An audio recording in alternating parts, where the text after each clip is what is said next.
Hello everybody, it's jrobi. It's been a while since I've done a tactics video from a position from one of my own matches. So I figured I'd do one today. Played in a match at Chess Club tonight, and it was took about an hour for this match. We were playing 25 minutes plus 10-second increments, and I'm playing white as jrobi. And my opponent just moved his knight to d8 to give another defender to the knight on c6.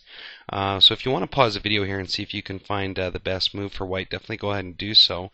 I'm going to look at the best move from what I thought was the best move and how the moves went through the match, and then I'm also going to talk a little bit about what the computer thought, because I loaded it after and took a look.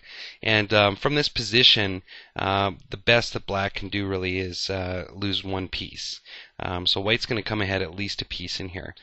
But from this position here, I saw something that I thought was pretty good, and I played bishop to g5.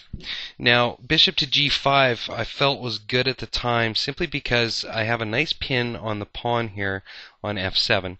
So my opponent can't play the normal pawn to f6, taking the scope of this bishop away. Instead, he's got to play something else. Now, in the match, my opponent played knight to e7. And basically this opened up a very nice tactic for myself. All I need to do in this position is simply come in and take that knight. The rook can't move, so he can't just move to defend the rook. So really he needs to take the bishop here. So he takes the bishop, and then from here I come in and deliver a nice attack and just capture the rook on a8. Now, I'm not sure if you caught it, but a little bit earlier here, at knight to e7, you might have been thinking I can take the rook in this position right now, but unfortunately that traps my own queen, because if I come in and take the rook right here, my opponent has knight to d6, and there's nothing that I can do that'll stop the queen from falling in this position. So really the best thing that I could have done was to come in, take the knight, opponent has to recapture, and then from there that opens up the access to the rook and also lets my queen get out of danger if need be. Now I want to go back to my opponent moving knight to d8.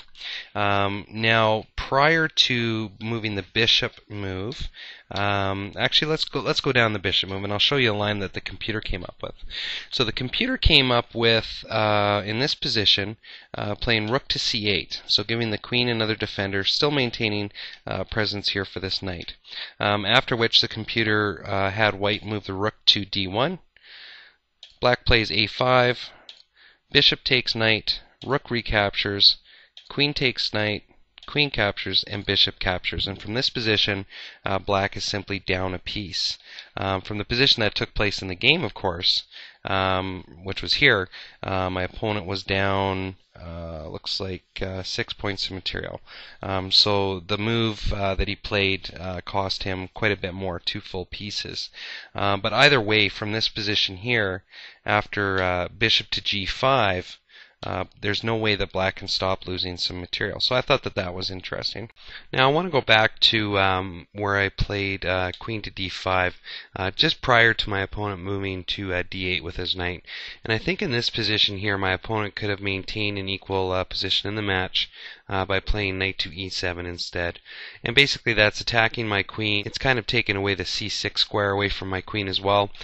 So from here the match would have progressed on an equal footing for quite a while without any major tactical opportunities.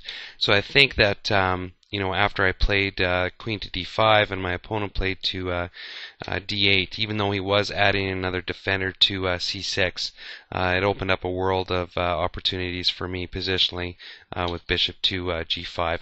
So take care, hope you enjoy the video, and we'll see you next time.